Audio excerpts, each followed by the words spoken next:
شوکت ترین میں آپ کو اور سارے جو پینلسٹ ہیں، پہلے تو میں سن رہا تھا آپ کی یہ جو آج آپ نے سیمینار میں اکانومی کے اوپر بات چیت کی ہے، تو پہلے تو میں آپ سب کو جس طرح آپ نے ڈفرینٹ ایسپیکٹس کے اوپر بات کی اکانومی کی، تو میں آپ کو خراج تحسین پیش کرتا ہوں۔ دیکھیں، میں جو اکانومی کے حالات ہیں، پہلے میں آپ کو سب کو ریمائنڈ کروا دوں کہ ہم جب 2018 میں آئے تھے تو حالات تب بھی بہت برے تھے، اور جو سب سے بڑا مسئلہ ہمارے سامنے تھا وہ کرنٹ اکاؤنٹ ڈیفیسٹ تھا، کیونکہ پاکستان پھنستا ادھر آ کے ہے۔ ہم نے کبھی اپنی ایکسپورٹس کے اوپر زور نہیں لگایا، ہمارے سامنے ایسٹ ایشین ٹائیگرز بنے، چائنا کو ہم نے دیکھا پچھلے 30 سال میں آگے بڑھتے ہوئے، ساروں نے بیسکلی ویلتھ کریشن کی ایکسپورٹس بڑھا کے۔ یہاں تو میں نے کبھی کسی کو مجھے کبھی کسی نے نہیں بتایا کہ جناب سارے ملک کو ویلتھ کریشن ایکسپورٹس کو بڑھانے کے لیے سارے ملک کو توجہ دینی چاہیے، کیونکہ اگر آپ کی ایکسپورٹس ہی نہیں بڑھیں گی تو یہ جو مرضی آپ کر لیں، جیسے اکانومی گرو کرے گی پھنس جائے گا جا کے کرنٹ اکاؤنٹ آپ کا، اور وہ پھر جب ڈیفیسٹ ہوتا ہے پھر وہ سارا وہ بوم بس سائیکل پھر سے شروع ہو جاتا ہے۔ تو ہمارا تب بڑا تھا، اور مجھے یاد ہے کہ بڑی مشکلوں سے ہم نے پہلا 1 سال سروائیو کیا، اور مجھے ابھی بھی یاد ہے کہ اگر ہمیں سعودی عربیہ، UAE اور چائنا ہیلپ نہ کرتے تو ہمارے پاس پیسے نہیں تھے اپنی لائبلٹیز دینے کے لیے، تو وہ بڑا ٹائملی انہوں نے ہماری مدد کی۔ اور اس کے بعد جیسے ہم تھوڑا سٹیبلائز ہو رہے تھے تو پھر کووڈ-19 آ گئی۔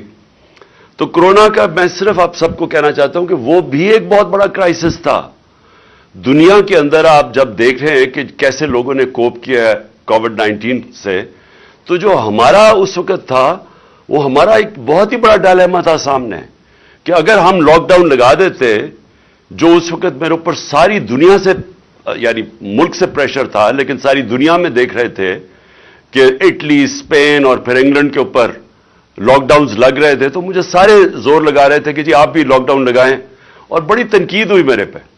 لیکن میرا تو بیسک سوال یہ تھا کہ پہلے ہماری اکانومی ہم نے 1 سال سٹیبلائز کرتے کرتے اس کو بالکل سکویز کر دیا تھا، ہماری گروتھ ریٹ بالکل گر چکی تھی، تو اس کے بعد ہم کووڈ میں اگر شٹ ڈاؤن کر دیتے اپنی اکانومی تو یہاں تو لوگوں نے بھوکے مر جانا تھا۔ اور پلس کبھی بھی کسی نے مجھے جواب نہیں دیا، میں سب سے پوچھتا تھا کہ دیہڑی دار کا کیا بنے گا جو پیسہ کما کے بچوں کو کھلاتا ہے، تو کسی کے پاس جواب نہیں تھا اس کا۔ اینی وے، وہاں ہم نے بڑے بولڈ فیصلے کیے، اور مجھے بڑا فخر ہے اپنی ساری ٹیم پہ کہ ہم نے بڑے انوویٹو قسم کے فیصلے کیے۔ میں نے خود پھر وہ جو IMF کی ہیڈ تھی ان کو میں نے خود ٹیلی فون کر کے بڑی مشکل سے کنونس کیا کہ ہمیں جو IMF کا پروگرام ہے اس سے ہمیں آپ کو تھوڑی لیوے دینی پڑے گی، نہیں تو ہمارے یہاں لوگ بھوکے مر جائیں گے۔ اور اس سے پھر کنونس کر کے ہم نے اپنی ایگریکلچر کے اوپر پوری خاص طور پہ کنسٹرکشن انڈسٹری کے لیے پھر ہم نے ان سے خاص رعایت لی، انسینٹیوز لیے، اور ہم نے ہماری جو کنسٹرکشن انڈسٹری تھی اس کے اندر جو گروتھ ہوئی اسے ایکچولی روزگار بھی بچا دیا لوگوں کا، اور ہماری جو گروتھ ریٹ تھی اس کو بھی آہستہ آہستہ پک کرنا شروع کیا۔ اور جو تیسرا اور چوتھا سال تھا اس کے اندر ڈسپائٹ کووڈ ہماری جو مینشن کیا ہوگا 5.7% گروتھ ریٹ تھی، اور جو آخری سال میں 6% تھی۔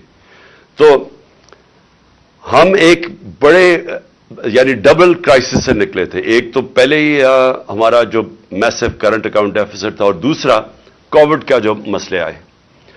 اب کوشچن سب سے پہلے تو یہ ضرور پوچھنا چاہیے کہ ادھر سے جب یہ رجیم چینج کی گئی تو مجھے ابھی بھی سمجھ نہیں آئی کہ جو رجیم چینج کرنے والے تھے کیا انہوں نے ریئلائز کیا کہ ساری دنیا میں کموڈٹی سپر سائیکل آیا ہوا تھا، انرجی پرائسز ساری دنیا میں اوپر چلے گئے تھے، اور کیا انہوں نے ریئلائز نہیں کیا کہ ہم بڑا ایک بیلنسنگ ایکٹ کر رہے تھے پاکستان میں۔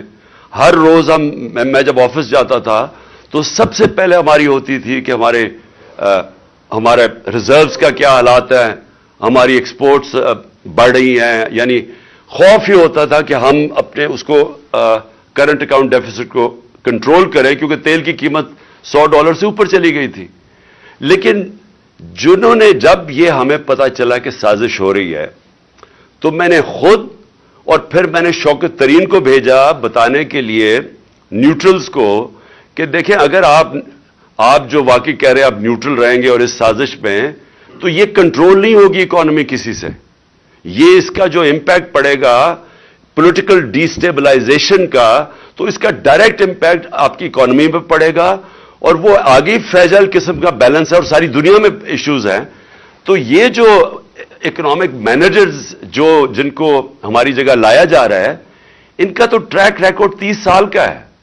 وہ کون سا گولڈن ایرا تھا جب انہوں نے کوئی اکانومی کو بڑا اچھا سنبھالا تھا؟ کیونکہ 90s کے اندر ڈاکٹر عشرت حسین اپنی کتاب میں لکھتے ہیں کہ 90s سے پہلے پاکستان تو سارے سب کانٹیننٹ میں اکنامک انڈیکیٹرز پاکستان کے بہتر تھے. 90s میں ہم پیچھے جانا شروع ہوئے جب سے یہ دو خاندان آئے ہیں. تو ان کا کون سا ٹریک ریکارڈ تھا کہ انہوں نے کسی ملک کو اکانومی کو سنبھالا تھا کہ ان کو پھر لایا جا رہا تھا؟ اور وہی جو آج ہوا، آج جو ہوا ہے یہ ہونا ہی تھا. اور میں نے اس سے 5-6 مہینے پہلے میں نے یہی پریڈکٹ کیا تھا کہ یہ جو گورنمنٹ آئی ہے انہوں نے ملک کو ڈیفالٹ کی طرف لے جانا ہے. اور میرے اوپر انہوں نے کہا جی آرٹیکل 6 لگا دینا چاہیے، غدار ہے یہ ملک کا. تو آج اب جدھر ہم کھڑے ہیں، کوشچن تو اب یہ ہے کہ اسے نکلنا کیسے ہے. نمبر 1 چیز، جب تک اس ملک کے اندر پولیٹیکل سٹیبلٹی نہیں آئے گی، کوئی بھی آپ جینیس لے آئیں اکانومی کا، وہ اب کچھ نہیں کر سکتا. کیونکہ جو اکانومی ہے، اکانومی ڈائریکٹلی ساری دنیا کے اندر وہ ڈیمانڈ کرتی ہے سرٹنٹی. جب تک سرٹنٹی نہیں ہوتی، بزنسز ہم سب جانتے ہیں، اور آپ تو خیر میرے سے بہتر جانتے ہیں اکانومی جہاں بیٹھے ہوئے ہیں، تو وہ جب تک ایک اکانومی کے اندر لوگ پریڈکٹ نہیں کر سکتے کہ میں آج اگر پیسہ انویسٹ کروں گا تو آگے اگلے 6 مہینے، 1 سال، 2 سال تک ماحول کیا ہوگا ملک کا، لوگ انویسٹ نہیں کرتے. تو آج جدھر ہم کھڑے ہیں، یہ کون آج پریڈکٹ کر سکتا ہے کہ 1 مہینے کے بعد کیا ہوگا پاکستان میں؟ کسی کو بھی نہیں پتا. اسی لیے سارے جو باہر کی بھی بزنس جو فائنانس کمیونٹی ہے وہ بھی اس کا ریفلیکٹ کر رہا ہے. یہ جو سی ڈی ایس پاکستان کا پہنچ گیا 122 پہ، وہ ریفلیکٹ کر رہا ہے کہ وہ اب نہیں فیل کرتے کہ پاکستان کی اکانومی اپنی لائبلٹیز بیٹ کر سکتی ہے. اندر پہلی گیلپ کی سروے ہے کہ 88% بزنس مین کہتے ہیں کہ جو پاکستان کا ڈائریکشن ہے اکانومی کا، یہ گورنمنٹ کا، وہ غلط طرف ہے. یعنی ان کا بھی کانفیڈنس نہیں ہے. تو کانفیڈنس تو ریسٹور کرنے میں صرف ایک چیز ہے، اور وہ الیکشنز کروانا. اور یہ اب سے نہیں، یہ جب سے ہماری گورنمنٹ گئی ہے میں تب سے لگا ہوں کہنے کہ آپ جب تک الیکشن نہیں کروائیں گے اس ملک میں پولیٹیکل سٹیبلٹی نہیں آنے لگی. اور یہ ہمیں کہنا، سارے کہہ رہے ہیں جی کہ یہ جو آپ ساری موومنٹ کر رہے ہیں یا پولیٹیکل ایکٹیویٹی کر رہے ہیں، یہ کوئی واپس پاور آنے کے لیے کر رہے ہیں. پاور میں تو ہم نے آنا ہی ہے انشاءاللہ.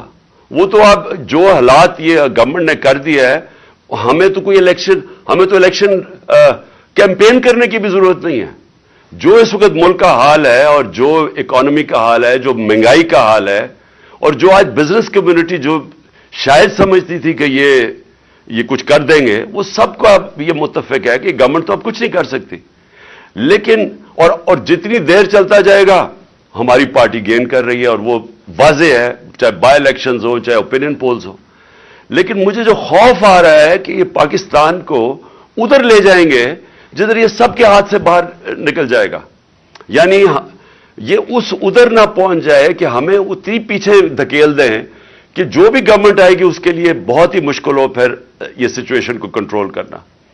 تو میری number 1 free and fair elections, اور یہ جتنی جلدی ہو سکے یہ ہماری ریوائول کی بگننگ وہ ہوگی. یعنی ہم پھر سے شروع کریں گے اپنے ملک کو اٹھانے کے لیے. وہ ہوگا ہی تب جب کہ ایک گورنمنٹ آئے اور گورنمنٹ آئے اچھی اکثریت سے.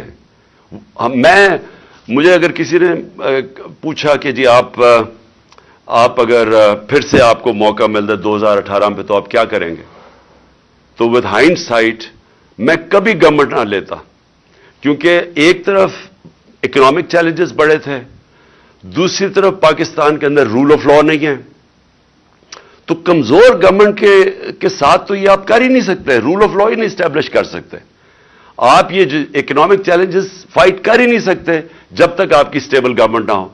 پریزیڈینشل سسٹم بالکل مختلف ہے، اس میں اسٹیبلٹی ہے، لیکن پارلیمنٹری سسٹم جس کے اندر coalition government with a thin majority, اس کے لیے تو بہت ہی مشکل ہے کہ بڑے چیلنجز کو کوپ کرنے کے لیے۔ تو میں اگر پھر سے ہوتا میں پھر الیکشن کروا دیتا، میں کبھی گورنمنٹ نہ لیتا۔ تو میں اب سمجھتا ہوں کہ ایک گورنمنٹ آئے ود اے کلیئر میجورٹی، اور وہ پھر سب سے پہلے رول آف لا امپلیمنٹ کرے۔ میں ایک اکانومی کی اب بات کر رہا ہوں۔ اکانومی جو ہے، جو پاکستان کی اکانومی کے مسائل ہیں، وہ ریلیٹڈ ہے رول آف لا سے۔ جب تک رول آف لا نہیں ہوتا آپ کی گورننس ٹھیک نہیں ہو سکتی۔ یہ جو مافیاز بیٹھے ہوئے ہیں پاکستان میں، ہر جگہ مجھے جو سب سے بڑا پرابلم کیا ہے، مافیاز ہیں۔ میں ایف بی آر کے اندر شروع میں ہم ٹیکنالوجی لانا چاہتے تھے، ہم کوشش کرتے رہے کہ وہ ٹیکنالوجی کا استعمال کر کے ہم اپنی ٹیکس کلیکشن بڑھائیں۔ آپ یقین کریں کہ 1 سال تک ہر وقت وہ سیبوٹاج ہو جاتا تھا اندر سے۔ اندر لوگ بیٹھے ہوئے تھے جو نہیں لانا چاہتے تھے، کیونکہ پریزنٹ سسٹم سے اتنا زیادہ اس میں پلفریج ہے، وہ ٹیکنالوجی نہیں آنے دیتے تھے۔ جب اینڈ میں مجھے افسوس یہ ہے کہ جب فائنلی ہم نے یہ بریک ڈاؤن کر کے اور ہم پہنچ گئے ٹریک اینڈ ٹریس سسٹم پہ، یہ جو سیلز ٹیکس کی ایویژن ہے وہ بلینز اور بلینز میں ہے، وہ ہم نے جب ٹیکنالوجی وہ لے آئے، اور دوسرا پھر ہم نے یہ ڈیٹا بیس نادرا کے ڈیٹا بیس سے ٹیلی کر کے، شوکت ترین نے پتہ نہیں مینشن کیا یا نہیں، ہم نے آئیڈینٹیفائی کیے ٹیکس پیئرز جو کہ اچھے لائف سٹائل ان کا تھا لیکن زیرو ٹیکس دیتے تھے، وہ ہم نے بیس بڑھانے کے لیے ادھر ہم پہنچے، تو انفارچونیٹلی تب ہماری گورنمنٹ گرا دی گئی۔ تو نمبر 1 چیز ہے کہ پاکستان میں ایک طاقتور government rule of law establish کرے۔ یہ جو مافیاز ہیں ہر جگہ، شوگر مافیا ہے، یہ سیمنٹ ہے، سب سے بڑا مافیا ریل اسٹیٹ مافیا۔ آپ سوچ نہیں سکتے کہ ان کی اب اس وقت پاور کیا ہے۔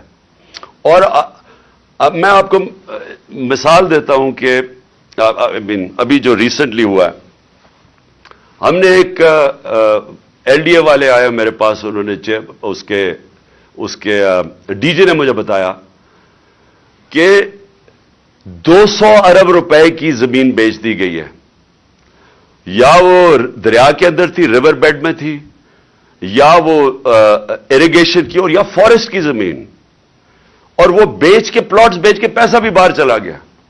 تو میں نے ان سے پوچھا تم نے کیوں نہیں ایکشن کیوں نہیں لیا؟ انہوں نے کہا ملٹیپل ایف آئی آرز کاٹی، پولیس کو پیسہ کھلایا ہوا تھا، پولیس نہیں وہ اس کو اپروچ کرتی تھی۔ انہوں نے جب لوگ اپنے بھیجے، انہوں نے باقاعدہ مارا ان کے لوگوں کو، اور الٹی ان کے اوپر ایف آئی آر کاٹ دی۔ انہوں نے جو بھی ڈپارٹمنٹس جاتی تھی نیچے سے پیسے، اتنا پیسہ ہے اس میں، تو آپ یہ سوچ لیں کہ یہ ہر لیول پہ چل رہا ہے۔ اور آپ امیجن کریں پیسہ کتنا ہے پاکستان میں، کہ یہ جب میں نے سی ڈی ایف بڑی مشکلوں سے ہم نے کیڈسٹرل میپنگ کروائی، وہ بھی دیر لگی، ڈیلے کرتے رہے، تو جب ہم نے وہ میپنگ کروائی، یعنی ڈیجیٹلائزیشن کی، ہم نے لینڈ ریکارڈز کی، تو صرف اسلام آباد میں 1200 ارب روپے کی زمین کے اوپر قبضہ ہوا ہے، گورنمنٹ کی زمین کے اوپر، اور یہ سارے پاکستان میں ایسے ہی ہے۔ یہ جب تک ایک اسٹیٹ کے پاس پاور ہو ٹو امپلیمنٹ، کہ اسٹیٹ کی ریٹ ہو، اور وہ ہوگی ایک طاقتور گورنمنٹ سے۔ تو میں تو صرف یہ کہہ رہا ہوں کہ اس سے ہم ٹیکس کلیکشن اپنی بڑی انہانس کر سکتے ہیں، ٹیکنالوجی کا استعمال کر کے، یہ جو بڑے پاورفل لوگ ہیں ان کو ٹیکس کر کے۔ اور پھر سیکنڈلی ایکسپورٹس کے اوپر، اور مجھے فخر تھا کہ ہم نے زور لگا کے میٹنگز کر کے ایکسپورٹرز سے مل کے رکاوٹیں ان کی ہٹاتے گئے، کیونکہ ہر جگہ ایکسپورٹرز کے لیے رکاوٹیں تھیں۔ تو میں نے ریئلائز کیا ہمارا مائنڈ سیٹ ہی نہیں ہے اس چیز کے اوپر۔ یعنی میں آپ کو مثالیں دے سکتا ہوں کہ جدھر ایکسپورٹر ملک کو بینیفٹ پہنچا رہا ہے، ڈالرز لے کے آ رہا ہے، لیکن اس کے لیے ہر قسم کا جو ہمارا سسٹم ہے رکاوٹیں پیدا کی ہوئی تھیں۔ تو جو ایک مائنڈ سیٹ اب چینج کرنے کی بات ہے کہ سارے ملک کو ہم نے لگانا ہے کہ ہم ڈالر کیسے زیادہ ملک میں آ سکتے ہیں؟ ہم نے ریمیٹنسز بڑھائی، ہم نے انسینٹیوائز کیا اپنی اوورسیز پاکستانیز کو، انہوں نے بینکنگ چینل سے پیسے بھیجے تو ریکارڈ ریمیٹنسز بھی آئیں. لیکن اس سے بہت کچھ اور ہو سکتا ہے. سب سے بڑی چیز یہ ہے کہ جب رول آف لا ہو تو ہمیں انویسٹمنٹ آئے گی باہر سے. میری کنٹینشن یہ ہے کہ 10 بلین بیرون پاکستانی ہیں. اگر ہم ان میں سے 20 لاکھ کو بھی 15 لاکھ کو بھی اگر ہم ان کو انویسٹمنٹ کے لیے لے آئیں پاکستان میں، تو وہ ہمیں، میرے خیال میں وہ اتنا زیادہ پیسہ لا سکتے ہیں کہ ہمیں ضرورت نہیں ہے کسی سے پیسے لینے کے لیے. لیکن ان کا، اور اب اوورسیز پاکستانی سے پوچھیں، کیونکہ میرا ان سے انٹریکشن ہے، انہوں نے مجھے شوکت خانہ میں مدد کی، نمل یونیورسٹی میں 30 سال سے میرا انٹریکشن ہے. پی ٹی آئی میں جس کو یہ فورن فنڈنگ کہتے ہیں، یہ اوورسیز پاکستانیوں نے ہمیں فنڈ کیا. آپ ان سے پوچھیں کہ کیوں نہیں انویسٹ کرتے پاکستان میں؟ دبئی میں چلے جاتے ہیں انویسٹ کرنے کے لیے. یہی پاکستانیز آپ دیکھیں گے ملیشیا بھی انویسٹ کرتے ہیں، پاکستان نہیں آتے. ایک وجہ ہے، کسی کو کانفیڈنس نہیں ہے کانٹریکٹ انفورسمنٹ پہ. ان کو یہ خوف ہے کہ ان کے ساتھ کوئی فراڈ ہوگا، اور ہوتے ہیں. زمین پہ ان کے قبضے ہو جاتے ہیں، پلاٹس پہ قبضے ہو جاتے ہیں. تو اگر آپ نے کوئی کاروبار شروع کرنا ہے، ان کو کانفیڈنس ہی نہیں ہے کہ یہاں ان کو پروٹیکشن ملے گی پاکستان کے انصاف کے نظام سے. میں اگر آپ کو سارا سم اپ کر دوں اینڈ میں، کہ دیکھیں جدھر یہ لے کے جا رہے ہیں پاکستان کو، مجھے افسوس سے کہنا پڑتا ہے کہ جو بھی اب گورنمنٹ آئے گی اس کو وہ سٹیپس لینے پڑیں گے جو ہم نے آج تک لیے نہیں ہیں. وہ اس کا بیسس ہوگا کہ ہم نے قانون کے نیچے، قانون کی بالادستی قائم کرنی ہے. اور یہ نمبر 1 چیز ہوگی جو، اور یہ آسان نہیں ہوگا کیونکہ جو طاقتور ہے وہ آرام سے قانون کے نیچے نہیں آتا. لیکن اگر ہم نے یہ شروع کر دیا تو جیسے جیسے لوگوں کو کانفیڈنس ہوتا رہے گا پاکستان کے جسٹس سسٹم میں، تو یہاں انویسٹمنٹ کی کوئی کمی نہیں ہے. کیونکہ 22 کروڑ لوگ ایک بہت بڑی مارکیٹ ہوتی ہے. یہ مجھے سیمنز کا مجھے چیئرمین ملا ادھر ڈیووس میں، تو وہ میرے سے پوچھ رہا تھا کہ کیوں نہیں سارے اس وقت ساری دنیا کی بڑی بڑی ملٹی نیشنلز کے ہیڈ کوارٹرز پاکستان میں ہونے چاہیے. آپ کا 22 کروڑ کی آپ کی آبادی ہے. لیکن آپ اس کو جب آپ آگے بڑھیں گے تو ایونچلی وہ آ جائے گا کہ ان کو پاکستان کے سسٹم میں کانفیڈنس نہیں ہے. تو ایک ہمیں سٹیبلٹی چاہیے ہے، ایک گورنمنٹ آئے جو کہ 5 سال کے لیے آئے اور سٹیبل گورنمنٹ ہو. اس کے بعد وہ انفورس کرے رول آف لا، جس کے اندر بزنس کی پروٹیکشن کے لیے کانٹریکٹ انفورسمنٹ. اس کے لیے اگر آپ اسپیشل کورٹس بھی بنانے پڑیں، لیکن جو ایکسپورٹ انڈسٹری، جو بھی انویسٹ کرتا ہے ہماری ایکسپورٹ انڈسٹری کے اندر، ان کو اسپیشل انسینٹیوائز کریں. جو بھی آگے سے اگر کبھی، جو میرے سے ایک غلطی ہوئی وہ اینڈ میں ہم نے کرنے کی کوشش، مجھے شروع میں کرنا چاہیے تھا کہ آگے سے جو بھی ہم اب ایمنسٹی کبھی دیں تو ایمنسٹی صرف ایک ہونی چاہیے کہ جو بھی اپنا پیسہ انڈسٹری میں لگائے گا اسی کا صرف وہ بلیک کا پیسہ وائٹ کر سکتا ہے. یعنی ہم سارا ڈائریکشن اپنے ملک کا ویلتھ کریشن میں لگائیں، انڈسٹری میں لگائیں. بزنسز کی رکاوٹیں جو ہم دور کر رہے تھے اسمال اور میڈیم انڈسٹری کے لیے، ہم نے خاص طور پہ اینڈ میں میٹنگز دیتا تھا، ان کی گلوٹین کرتے تھے، جو ڈفرنٹ ریگولیشنز ہیں جو ان کے لیے کاسٹ آف ڈوئنگ بزنس میں اضافہ کر دیتے تھے. اور میں آخر میں یہ کہنا چاہتا ہوں کہ دیکھیں میرا جتنا بھی یہ 3.5 سال میں نے دیکھا کہ اتنا زیادہ پوٹینشیل ہے یہاں. Number 1 tourism. جتنا ٹورزم کے اندر، کیونکہ میں انفارچونیٹلی کووڈ کے 2 سال آ گئے جس میں دنیا میں ٹورزم افیکٹ ہوئی، لیکن میں آپ کو یہ بتا رہا ہوں کہ پاکستان میں ایسی ایسی جگہیں ہیں، اور ہم نے ایک پورا پلان بھی کیا ہوا ہے ایک سکردو کے اندر ایک جگہ کہ پوری ریزورٹ بنے، کیونکہ وہ ایسی ایسی جگہ ہماری. آسٹریا سے میرے پاس ٹورزم کے لوگ آئے، انہوں نے کہا کہ Pakistan could become the next skiing centre in the world, کیونکہ وہ گلوبل وارمنگ سے برفیں پگھلتی ہیں جلدی یورپ کے اندر، تو پاکستان کی ہائٹس اتنی زیادہ ہے. سو ٹورزم ایک ہے، ہر قسم کی ریلیجس ٹورزم ہے، وہ سارا ہمارا جو کوسٹ لائن ہے وہ ساری ورجن ٹیریٹری ہے، اور ماؤنٹن ٹورزم. اور تیسری چیز کہ پاکستان کے اندر جو ہم نے کبھی زور نہیں لگایا کنیکٹیوٹی کا، وہ ہم اینڈ میں کوشش کر رہے تھے سارا سینٹرل ایشیا اس وقت پاکستان کے لیے اور افغانستان میں اگر اسٹیبلٹی جو اب آ رہی ہے تو ہمارے لیے وہ سارا ایک ایریا وہ بھی ورجن ٹیریٹری ہے, اس کے اندر بھی اتنا زیادہ پوٹینشیل ہے جو ہم نے اینڈ میں جا کے کوشش کی تھی ایکسپلور کرنے کی. اور آخر میں یہ جو ہمارا اس وقت کرائسس ہے یہ انرجی کا, میں فرم بلیور ہوں کہ ہمیں آتے ساتھ ہی ہمیں رشین آئل لینا چاہیے تھا. ہم نے ان سے بات کر لی تھی کہ اپریل کے اندر ہم نے روس سے تیل خریدنا شروع کر دیا تھا ڈسکاؤنٹڈ ریٹ پہ جو ہندوستان کر رہا تھا. اور یہ اتنے خوف زدہ ہوتے ہیں امریکن سے, یہ ریئلائز نہیں کرتے کہ انڈیا ہمارے سامنے, انڈیا نے سٹینڈ لیا, انہوں نے پوری زور لگایا کہ انڈیا روس کا تیل نہ لے. آپ کے سامنے ہے وہ جو انڈین فورن منسٹر نے کتنی اپنے ملک کے لیے وہ کھڑا ہوا, یعنی وہ امریکنز انڈرسٹینڈ کرتے ہیں یہ چیز.